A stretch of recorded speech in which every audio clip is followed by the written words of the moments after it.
Let me do some tutorials of solenoidal vector. Example number 1. If vector f equals to zi plus xj plus yk, then prove that f is a solenoidal.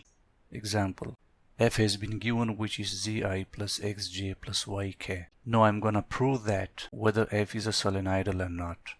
If the final answer of the divergence is 0, then f will be a solenoidal. If the final answer of the divergence is not 0, then f is not a solenoidal. So let me prove that. I name this term f sub 1, this one f sub 2, and the third one f sub 3.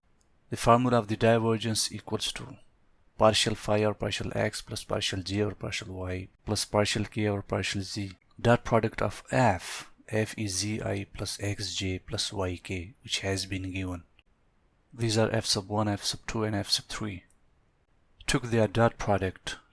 When I take the product between these two terms, I cancels with the I because I times I equals to 1. And when I take the product between these two terms, where j cancels with the j because j times j equals to 1.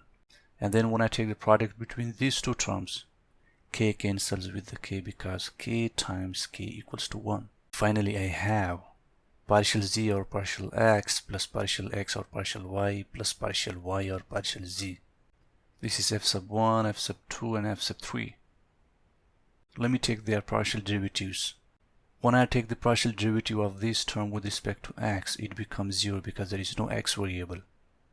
And partial derivative of this term with respect to y is also 0 because there is no y variable. And partial derivative of this term with respect to z is also 0 because there is no z variable. So finally my divergence equals to 0. Which means that f is a solenoidal vector.